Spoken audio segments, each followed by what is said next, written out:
Today, the weather was nice enough that I finally made a trip to LKQ and got a few things so that I can wrap up a couple small projects on the Park Avenue. Now, one of the biggest ones is the speakers. Now, when I got the car, I noticed that there was like a rattling, awful noise coming from the back, and I think it was these gross, cheap Boss Onyx 6x9s that were installed in the rear deck. Now, they are the correct ohm rating and everything, but there's hardly any sound coming out of them. So today I was lucky enough to find a 99 Park Avenue Ultra at LKQ that had just come in today and had not yet been pillaged for parts. And I was able to get a few things off of it, including some factory 6x9s and the wiring harness for them. So I can now go grab some equipment and let's go put those things in, as well as a couple other stuff just to wrap up a couple things in the engine bay. Now, where are my wire strippers? Wow, if that doesn't just scream a quality speaker installation right there. Get off. There we go. If you're wondering where the amp went, it's just hiding behind here.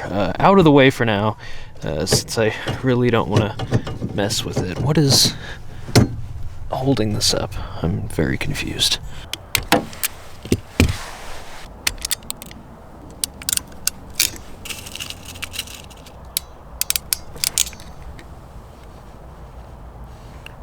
Okay, there's our crimps. Now we just gotta put these pigtails on there, make sure that I get the colors matched so that the polarity will be right and I don't have any weird phasing issues, and then shrink the heat shrink, and that will be good as new.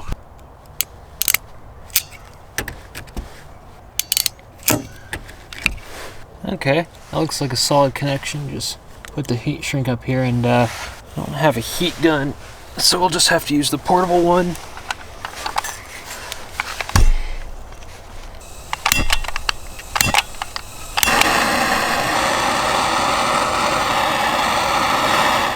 What an excellent idea that could not go wrong in any way. That's good to go.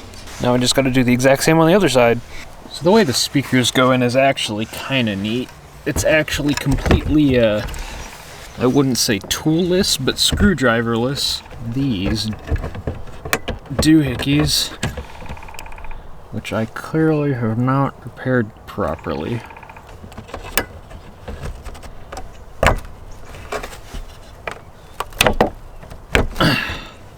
That is one in. Pushpin style, except you kind of got to wiggle it to get these two ends to come together. These are used out of another car, so they're kind of just spread apart from how long they were installed. Alright, that speaker is installed. I'm not going to hook these up yet because I want to do a sound comparison of before and after. So let's get the other one done. So while I'm putting this one in, I thought I might talk for a second about this sound system. This has a 9-channel Concert Sound 3 sound system with an AC Delco amp that's rated at about 1,000 watts total, I believe. And these speakers back here are kind of annoying because they are a little bit unique. They're not just your normal run-of-the-mill 6x9s, they are 6x9 woofers, not really subwoofers. They don't really get low enough to qualify as such, but it's incredibly hard to find anything in the aftermarket that really fits the bill. It is raining clips on me. So I really wanted to find the OEM speaker to go back here, but they can be a bit of a pain to pull from cars due to this obnoxious amplifier bracket that's in the way. It's all very fun to deal with. There we go. And then these other two.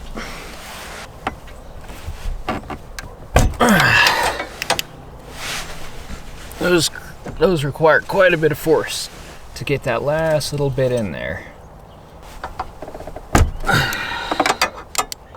That was actually fairly miserable considering it didn't require any screws. Let's go see what it sounds like before and after adding those into the mix. This might be a bit difficult to pick up through the microphone, but I'm gonna play this song at a moderate volume. It's from the YouTube music library. Hopefully it has a decent amount of bass, but I can't tell because I got none right now. Here we go.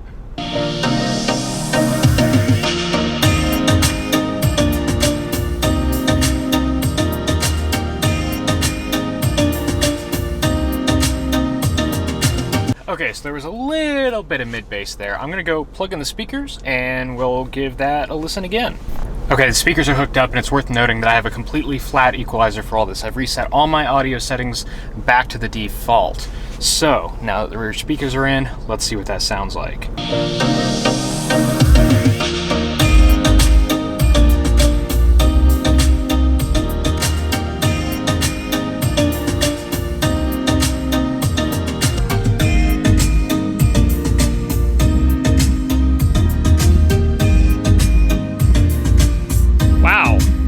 That is genuinely impressive out of a stock AC Delco sound system, just with some 6x9s.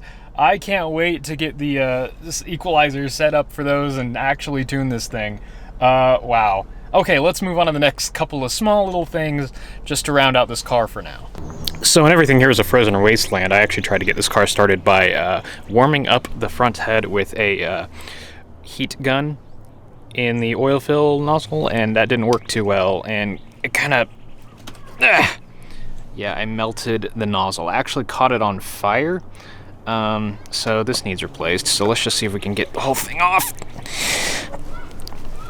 Oh boy.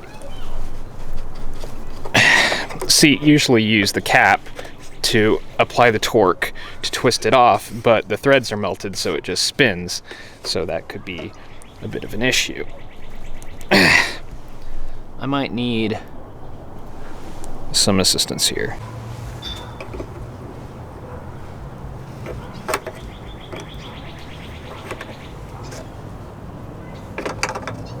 Now the question is, which oil cap do I want to use? And I just noticed that this one has a different number than this one. This is 5W30 and this is 10W30.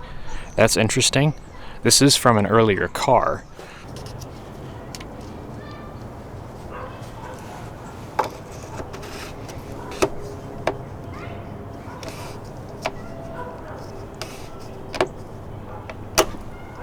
That was weirdly stuck in there.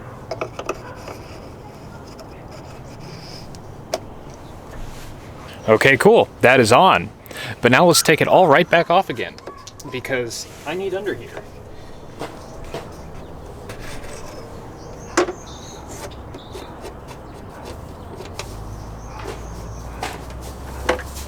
So the reason for taking off all my hard work is this hose here. This is part of the EVAP system, and it's ugly. And you can never find this hose in junkyards because it's one of the first things to break when people rip these engines out. Fortunately, I found a good one, and I shall now put it in to make my engine bay just that little bit less jank.